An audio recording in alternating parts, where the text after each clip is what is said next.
Amateur Traveler is in its 20th year now, but can you imagine if I had people on the show who had never been to the destination, but had just read about it or seen a movie about it?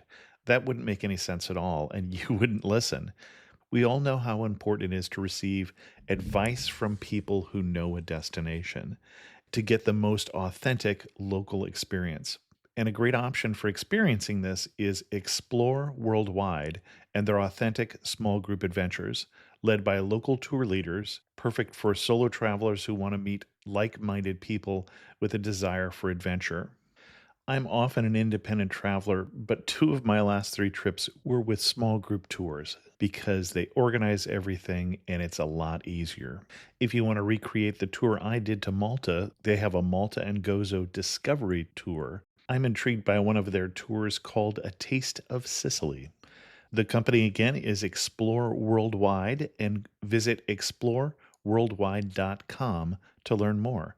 And thanks to Explore Worldwide for sponsoring this episode of Amateur Traveler. The nights are long, the days are short, and the weather is chilly to downright cold, depending on where you are.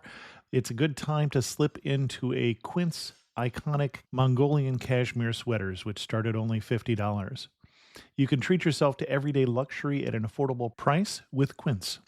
If you really want to dive into luxury, you can check out their leather handbags, washable silk shirts, and European linen sheet sets.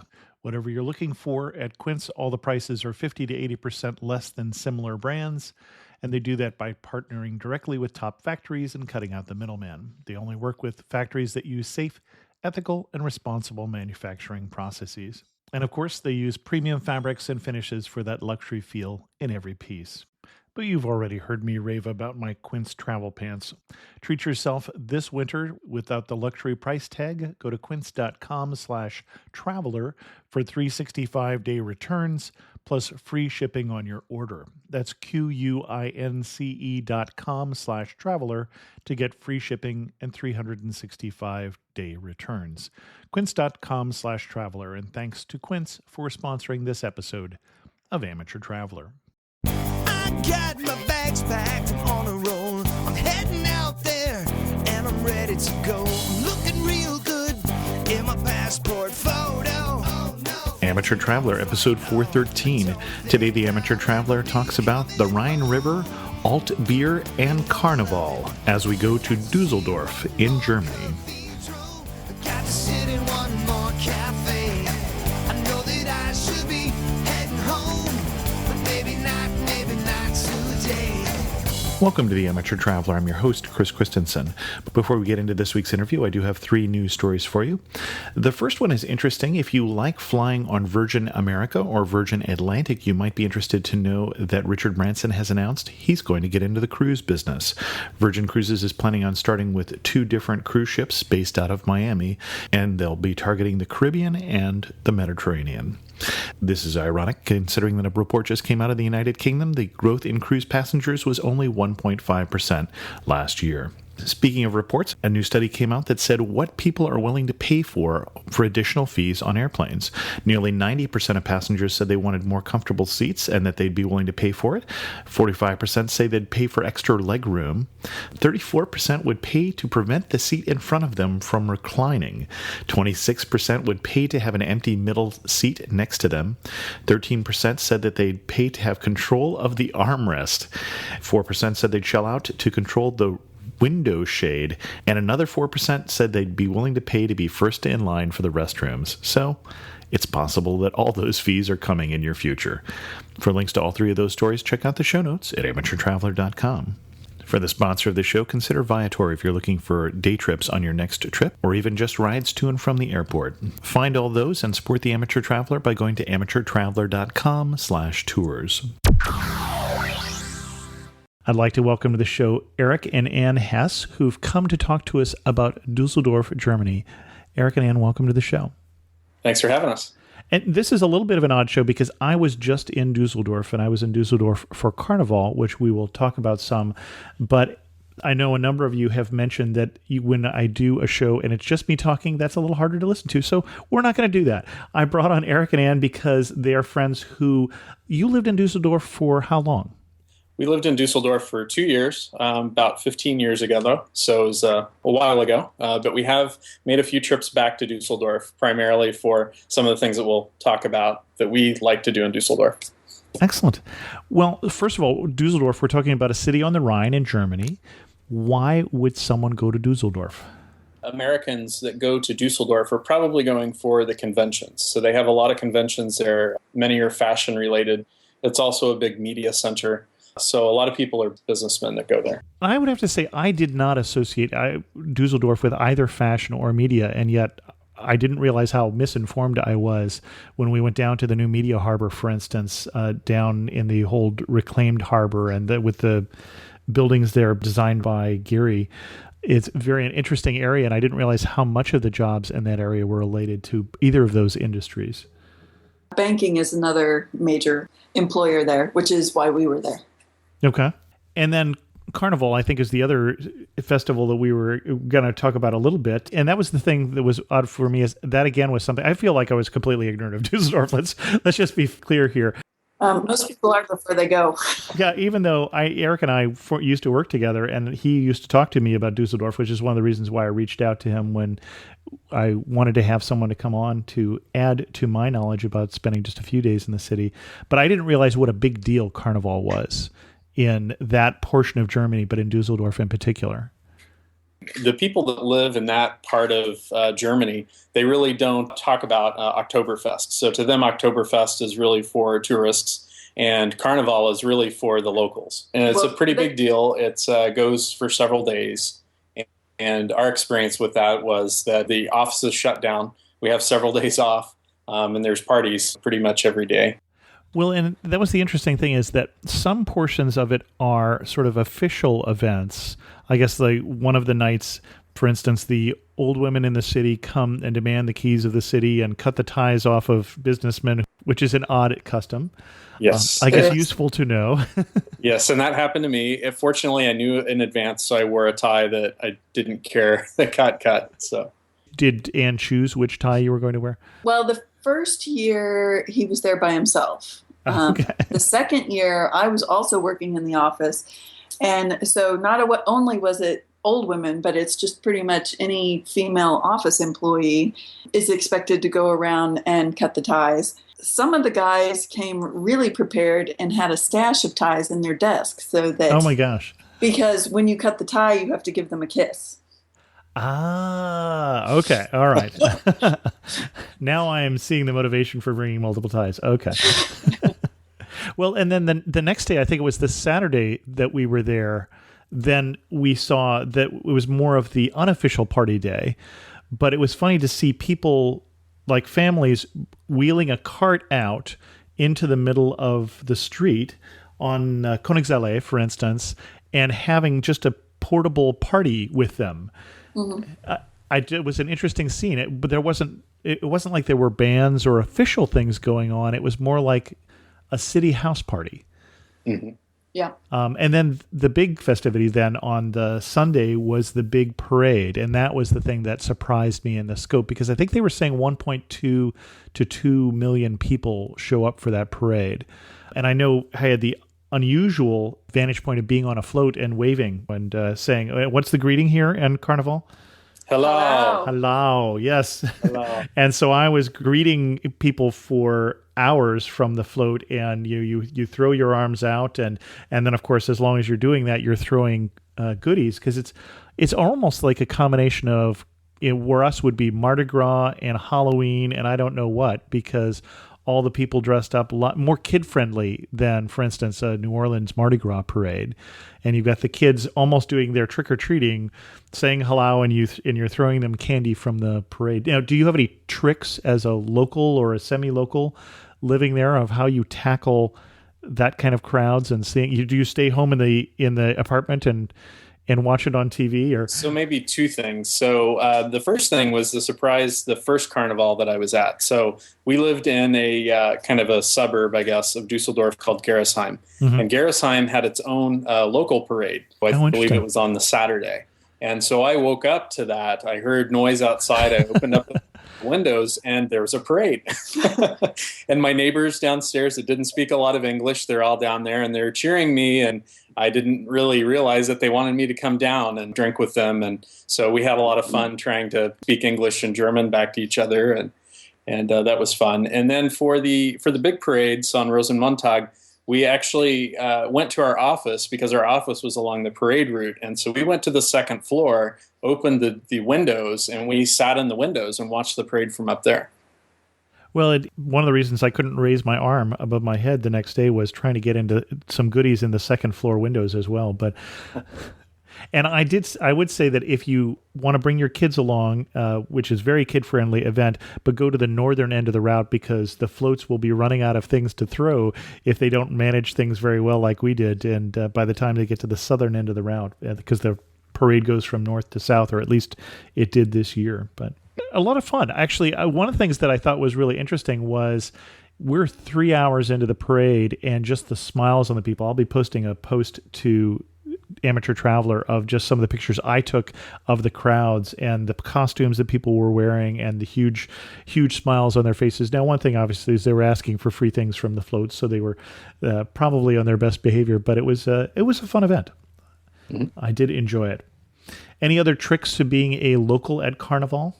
So I guess on the Weiberfastnacht, that's the old women night that you talked about, there was also a party that was at the, I believe it was called the Rhine Terrasse. So it was kind of a convention, not really convention center, smaller, like a hall that was along the Rhine. There was a great party there. We went there with a lot of friends. There's people out and about everywhere there that night, and that's probably more the locals at that point.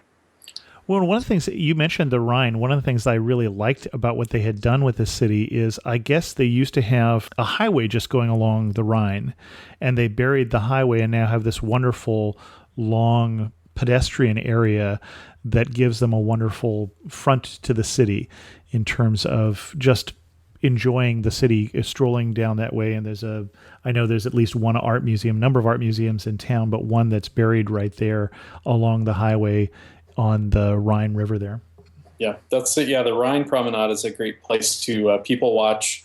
That was something we enjoyed. You're along the Rhine. It's pretty.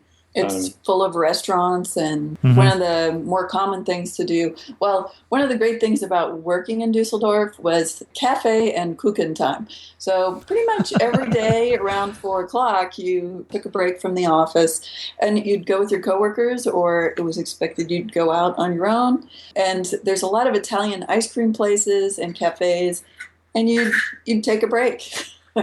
And there's quite a few nice coffee and ice cream places along the Rhine Promenade as well. Well, and you mentioned the Italian restaurants. One of the things that surprised me about the city is the international influence. One, the Japanese population, because of the number of Japanese companies that have headquarters there, that's very noticeable. But also just when you're even in the Altstadt, in the old city, the number of ethnic restaurants and things like that was very nice for somebody who remembers going to Germany 20 years ago or so and only finding German food, which I like, but I only like to some degree. I only like for a few days. It can get to be a little heavy. Yeah. Well, in Düsseldorf, it is an international city, and that was nice. They're very accepting of people from a lot of different countries. And so, as you said, there's a large Japanese influence. They have an entire street pretty much dedicated to Japanese businesses. The Hotel Nico's there. You can get sushi, things like that I wouldn't have expected you could get in Germany. Several karaoke bars. Karaoke was big. In the Altstadt itself, there was one street we called Spanish Alley. I think right. It was actually, was it marked that as well? I believe it was Schneider Wibbelgasse, which is just a little street, but it had several Spanish restaurants. The Altstadt itself, a lot of people call it, or the Dusseldorfers like to claim it's the longest bar in the world, pretty much because there are so many restaurants and bars in that one area. It's very easy to find just about whatever you'd like to eat that night. One of our favorites was a street that had several Spanish restaurants. You could sit outside and enjoy the long evenings in the summer. Well, in my understanding, we had a tour of the city from the Dusseldorf Tourism Board, who hosted me. I should mention my thanks to them and to Air Berlin that flew me over. But my understanding is that street, basically all of the businesses belonged to one gentleman who came from Spain and started working in Dusseldorf as a dishwasher, and then has gotten to the point over the years now where he owns a number of the restaurants and such on that Spanish alley. And as I recall, that's the same street that has a clock and a plaque dedicated to Schneider Wibble.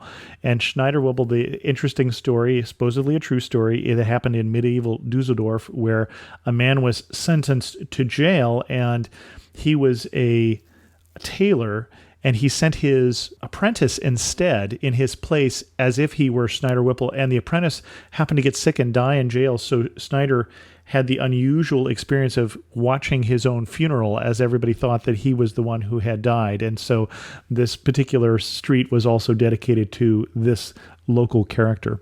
In that street, the Spanish alley that we call it, it's really Schneider Wibbelgasse. So is that well, that makes sense? Yeah. The other thing that I was surprised about, the number of especially modern art museums in Dusseldorf. Now, I have to admit, I am not the biggest fan of modern art. I did enjoy the art museum, which is north of the Altstadt, north of the old city, although I enjoyed more of probably the romantic period in that more than I did the modern art. But some of the other bloggers who were with me went to one of the two other modern art museums. There's K20 in the Altstadt and there's K21, and K21 had a special, and this is going to be a limited time, I think till next September, some sort of exhibit where it was a large, almost like a spider web thing that you crawled through multiple stories above. So as long as you don't have a fear of heights, they thought that was great fun. But there is a more modern art in Dusseldorf than I would have expected. But again, I think probably going back to fashion and going back to the media exposure in the city too. What else would you recommend people see in Dusseldorf? So we talked about the Altstadt. That's a great spot. If you're into shopping, the Kö, as the locals all call it, Königsallee, is a really excellent shopping street. There are a lot of very famous names there along the street, very expensive as well. I was going to say, we're not talking bargain shopping. No, yeah. There's several little side malls, I guess you could say, in between the more high-end shops that are much more affordable. So you can say you've been shopping on the Kö and actually have it be something you can afford. And they're going to be more unique than, it's not the Gap and the normal American type shops. It's more small, local type chains. Yeah. Well, and I thought it was interesting historically that this particular portion of the city is really pretty much on the old moat, that they left a piece of the moat in place, and now there's this water course that goes, and on both sides of it is this probably fanciest shopping street in Dusseldorf. Yes. And we heard Napoleon really liked that area. So I think he called it the Champs-Élysées of Germany. And I believe he called Dusseldorf Mon Petit Paris. So he thought it was very similar to Paris, and he enjoyed that. Oh, interesting. We mentioned the Carnival, but I think there's another festival that is worth knowing, or another time of year that you would recommend going.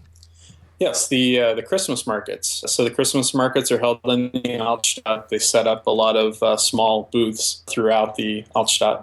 There's a lot of shopping you can do, a lot of local foods. For us living there, we would tend to just take the train into the Altstadt after work. We could pick up some food, do a little shopping, and then head home on the train. Excellent. Any particular local tips for going to the Christmas market? Things to do or see, or particular days that things are going on at the Christmas market?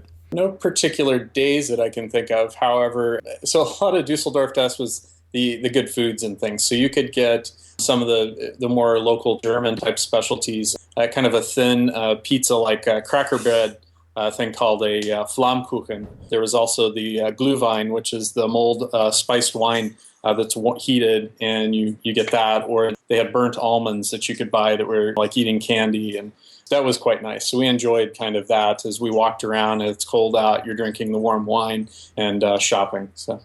And the potato pancakes they're kind of like a hash brown, and they serve it with applesauce, which is interesting. Mm-hmm. I still don't understand why that part of Europe decides during the coldest part of the year that we're going to do a festival outside, but I really have enjoyed the Christmas markets when I have been to them. Once you've had a few beers, once you've had a few mulled wines, yeah, it's all good. Excellent. Any other thing that you would recommend seeing in Dusseldorf itself? So the little suburb we lived in on the east side of Dusseldorf called Gerresheim had this little square that was surrounded by buildings that had dates on them ranging from like 1450 to like 1501 or something like that. And the square itself had a statue in the middle of it that celebrated the 1100th anniversary of the city. And that statue was put up in 1970. So it's even older now. Yeah, I think it was older than Dusseldorf. It had a lot of the half-timber buildings there. A very old church that I think was built in the 13th century. That street was classic living in Germany. You'd walk out the door, and to one side is the fish market, straight across might be the baker, a little further down the street is the meat market, the vegetable market, etc. And you would go hit all of those to make your dinner. Let's talk about, we talked about Glühwein and some of the things to eat in the Christmas market, but let's talk about eating and drinking in Dusseldorf. Any particular recommendations? Alt beer. Okay. It's my favorite beer in the world. It's a top fermented ale, so it's kind of brewed in an old style. So when the lagering style was becoming very popular, alt beer was still made in an old way. The way that they fermented it, it was different, and so it was a top rising yeast. And so it was a little bit different. And then when they cellared it, they did it kind of cool in a style of a lager, but it made a very nice drinkable beer, crisp, just a slight hint of sweetness, but also very hoppy. So it's a really excellent beer. There are a lot of different local ones. You can't get them outside of Dusseldorf. And I would recommend trying them all and finding what your favorite is. My favorite is Schumacher, but there are several others that are very famous. And Schumacher is served at Zum Golden Kessel, which is their restaurant, I guess you could say, in the Altstadt. You should have the Sauerbraten there. Well, that sounds like a very traditional German meal there. It is, and it's excellent. And we thought maybe we'd romanticized it just because we'd been gone so long. We imagined it to be good. So when we went back a year ago, we had to go have it. And yeah, it was just as good as I remember. Even better, really. Excellent. Any other recommendations in food and drink? Dusseldorf is also the home of a spicy German mustard called Löwensenf, which means lion's mustard. So it originates there. It's really great on a brat if you have that. I think you can actually get that imported here in the United States as well. Our friends really swore by the pig knuckles.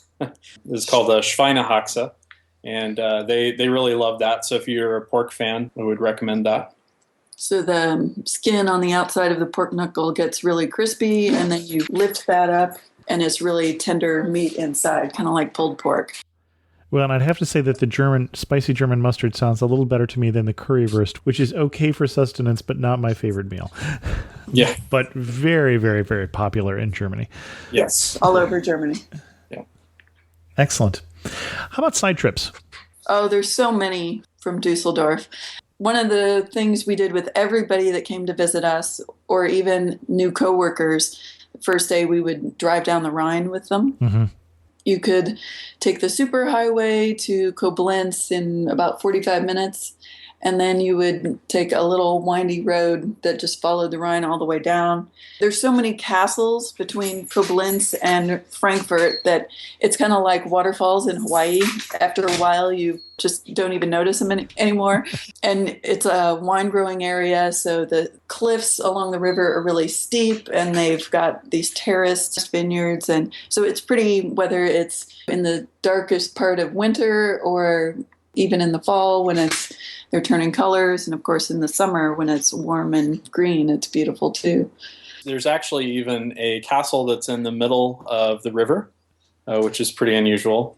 And the name of the castle or the area? So that area is called the Lorelei, and the Lorelei is named for kind of a famous siren that led the ship drivers astray, and they would crash into the rocks there because it gets quite narrow in that area. Well, and it makes sense that you'd have a castle there, actually, because a lot of those castles were trying to collect tolls on people taking their goods up and down the river. Now, one of the other places that you mentioned in the notes that you sent me in terms of a side trip, which I was glad you mentioned because I did not get there, is the Neanderthal Museum. Yes, so Neanderthal, so really Tal means valley in Germany, so it's the Neander Valley. And they have a museum there. It was pretty nice. We went through that, and it kind of explains the find that they found there in the valley. And it's very close to Dusseldorf, so it's a very easy day trip to do that. And you don't even need a car. You can take the train out there, as I recall. Yeah, I believe so. So you could take the train, and it doesn't even take the entire day if you don't want to spend that much time out there. It was a small museum. You could do it an hour.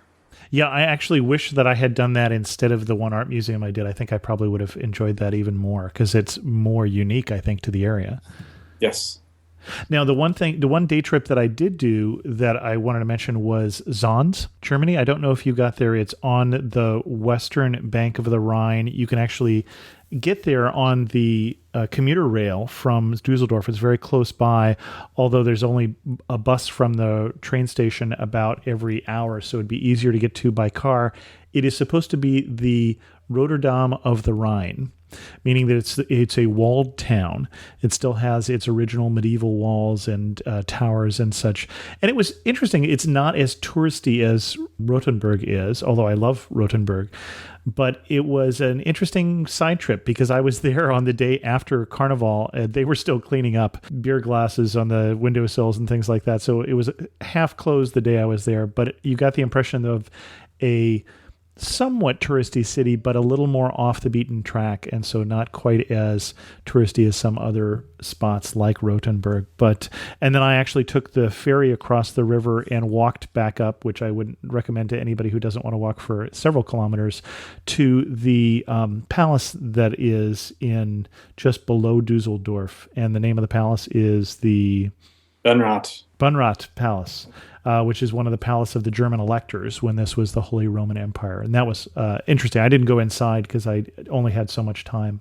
Excellent. Any other things that you would recommend seeing in the Dusseldorf vicinity while we're there? So nearby, just outside of Dusseldorf, so if you go south, there is Cologne. Mm-hmm. And Cologne is also, well, it's probably somewhere along the size of Dusseldorf in terms of people, but they have a very large Gothic church there, the Kölner Dom. It's a pretty church. You kind of feel like you're going to fall off your feet when you look up to the top of that. And they also have a beer that's called Kölsch, which is kind of a competitor to alt beer. And so there's actually a pretty big rivalry between Cologne and Dusseldorf. You would never want to order a Kölsch in Dusseldorf, and likewise, you would never order an alt beer in Cologne. Well, and my sense is they're rivals in many different areas, not just in the beer. Yes. That's probably true. But to get back to your point about the beer, I mean, we made several day trips based on the local beer alone. So we went to Munster one time, mm-hmm. and was there local the Pinkus? Yeah, it had a Pinkus Alt, so it was also an alt beer, but it was much sweeter. They might have added grapefruit to it. I remember it did have beer. Yeah, to a beer, and I it was think quite it was popular served with there. peaches in it. Yeah, it was called Pinkus Alt. Mm-hmm. And of course, Bonn, just a little further south of Cologne, is the birthplace of Beethoven, and also, I believe, the birthplace of the gummy bear. not any relation to being the birthplace of Beethoven that they have the gummy bears from there as well. Right. Now, when you first moved to Dusseldorf, it doesn't sound like you even spoke that much German. No. Right. How easy was it to manage Dusseldorf? You've learned German since, and your kids, in fact, I know are in German school, but how easy was it to manage German as an English-speaking person who wasn't sitting there with a member of the tourism board? I think it was pretty easy. We learned survival German pretty quick. Mm-hmm. That's ein Bier, zwei Bier. Noch ein Bier, bitte. I had this great book called A German Menu Master, and it was about the size of an index card and the thickness of a pencil. And I read that on the plane on the way to Germany. And because Germans are very methodical, and it explained everything. Okay, what does there are grammar rules, and we will follow them, is what you're saying. Exactly, yes. Exactly. And so once you'd read through that little book and you figured out, okay, well, this means it's pork in this particular style, it was pretty easy to read the menus, which was important for me as a picky eater. Oh, okay. But in general, we found anybody probably under 40 spoke English really well. Right. And over 40, you had to work a little harder. especially in the little outlying towns. Well, and obviously in the tourism business in hotels and restaurants, even more so. But I was wondering, you were obviously not in that same sort of situation. Right. Interesting. And what surprised you, or what will surprise our listeners as they go to Dusseldorf? So one of the things is the beer. So, Eric, it always comes back to beer, I'm getting. Yeah, everything comes back to beer. So what we found is that, so in the U.S., we think about Munich and the very large steins of beer that they have at the beer tents. And the Dusseldorf style is much smaller, so it's like 0.2 liters. Mm-hmm. That's a tall, skinny glass. And that's the way that they serve that. When they serve it also, the other surprise was that they keep bringing it to you until you put your coaster on the top of your beer to signal that you're done drinking. So they continue to do that. And that was definitely a big surprise for us. Good to know, especially if you're driving. Yes. They are very strict about drinking and driving, but they have excellent public transport. So if you've had too much, you can just take the train. No, I definitely found that public transport that, and it's a fairly walkable city too. I mean, it's a flat city and it's not huge, but I found the combination of walking and the public transportation made it really easy to get around. Mm-hmm. Excellent. Before I get to my last three questions, what else should people know before they go to Dusseldorf? Well, I think back to the surprises, just briefly. One thing that I wasn't expecting is, as Americans, our perception of what Germany is like and what they celebrate is based on Southern Germany. So, and we found out that this was because when Germany was split up after World War II, the American sector was the South, right? Yeah, and Bavaria. And so Bavarian culture is very different than Northern and Western German culture. So they don't wear dirndls. They don't celebrate Oktoberfest. And they are not necessarily the happy-go-lucky bouncing bear type that you think of. No cuckoo clocks. No cuckoo clocks. No, that's more that's just tourists. The Black Forest area there. Yeah, that's the Black Forest. But yeah, so it's not going to be Munich, I guess, was a bit of a surprise. Well, and this is also from a business point of view. We're talking about the part of Germany that is one of the most productive portions of Germany. Yes. And so it kind of makes sense that you get a little more focused culture. Maybe I'm not sure what the right term there is, but a little more business oriented, perhaps. Yes. Yeah. And not only that, so just directly to the north of Dusseldorf is the area called the Ruhrgebiet, and that's where a lot of the heavy industry of Germany is. So there's a lot going on there in that area. So. Well, I know there's a couple UNESCO World Heritage Sites that I did not get to there with some of the old, I think one of the old ironworks and one of the old mines, which are now no longer in production, have been made sort of historic spots because of their significance in the history of Germany. I don't know anything about them, but the gasometer or the gas holders, they have one of those a little bit north of the town for people that follow that period of history. So. Excellent. One thing I didn't ask is, I was there obviously in one particular week.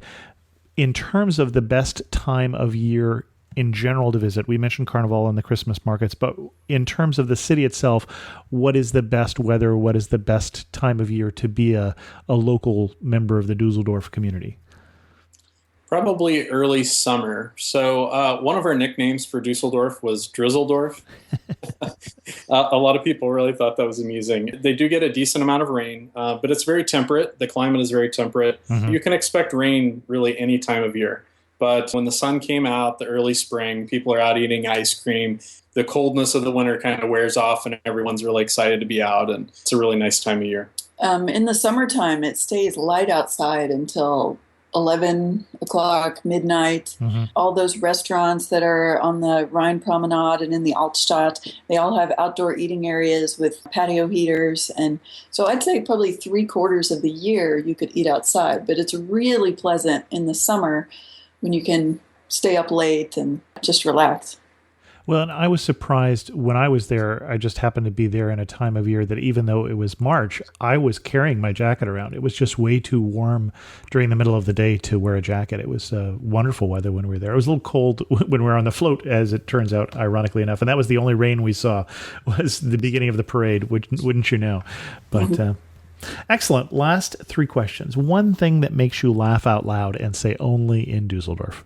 So this may be not just in Dusseldorf, but in Germany, the service ethic. So it makes us laugh. Coming from the United States, you're used to people are making their wages on tips if you're in a restaurant. Mm-hmm. In Germany, they pay a living wage. And so they have a very different approach to service. One of our favorite restaurants just outside of Dusseldorf in a nice area that's forested, it overlooks a valley. We went there in our last visit to Dusseldorf. We sat down at a table at lunch. There was nobody there. We sat down at a table that had a really excellent view, but it was a 6-person table. The person came over to us and said, you can't sit here. And we said, well, why not? And they said, well, this is a 6-person table. I need to save this if I have a party of 6 show up. And keeping in mind, this restaurant would seat hundreds of people. No one's there. And it just made us laugh, and we did feel like, we're back. They can be very friendly, too. They warm up once you get to know them. Yeah. Certainly my experience is in Carnival, you put a couple beers in them, and they're very friendly. So, yes. Yes. Another service story. So at one of those beer halls in the Altstadt, the first one we went to when we had just arrived, and I personally am not much of a beer drinker, at least I wasn't when I arrived in Germany. And so I ordered a glass of wine. I could see somebody else in the restaurant had a glass of wine, but the waiter told me, no, you're in a brew pub, you're going to drink beer. So I learned to appreciate alt beer, and actually now that's one of the few beers I'll drink. So, okay, last two questions. Finish this sentence. You really know you're in Dusseldorf when what? When everyone is wearing black. Oh, this is the fashion center of Germany here? Yes. Yes. So this is why Napoleon thought it reminded him of Paris. Could be. And if you had to summarize Dusseldorf in 3 words, what 3 words would you use? Dusseldorf, cosmopolitan, and of course, alt beer. Excellent. Well, thanks so much for coming on and helping me tell a little bit about what's going on in Dusseldorf and lending some actual expertise to the conversation. Sure, our pleasure. In news of the community, I saw a tweet this week from Joe, or at 380i, who's an aviation enthusiast, and it warmed the cockles of my heart because it said, heading to Vieques, Puerto Rico next week, I will be traveling with Amateur Traveler, episode 401. Can't wait. It so encourages me when people actually use the information that we provide to travel, so let me know. For those of you who listened to last week's show or on the newsletter, you know that we're planning a trip to Morocco in April of 2015. I did get some questions via email from people who got the newsletter, and one question was, is it too late to sign up? And we haven't done signups yet. But I will warn you that this trip will fill up fairly quickly, it sounds like, because a lot of people want to go and because it's a small group trip. It's only 14 people. So the way it's going to work is when we announce it, and I'm not sure what date that will be yet, we'll announce it first in the private group for people who've expressed interest, so you'll want to join that if you're interested, and that's amateurtraveler.com/trip, and then we'll announce it on the newsletter, and then it will come out a little later on the show if there are still spots available. So just so you know and can plan accordingly, I suspect we'll announce the details in about a month when I get the finalized pricing, and then I will talk to the company that will be running the trip in terms of what we need to do in terms of sign-up dates. So how much warning we need to give people, how far ahead they have to put in money, and then I'll know when we will open the trip up. That's the details with that. With that, we will end this episode of Amateur Traveler. If you have any questions, feel free to send an email to host@amateurtraveler.com. You can also follow me on Twitter at Chris2X, join the Facebook community, or leave a comment on this episode at amateurtraveler.com. If you're on Twitter and using this episode to plan a trip to Dusseldorf, don't forget amateurtraveler.com/love to tell your friends about Amateur Traveler. And as always, thanks so much for listening.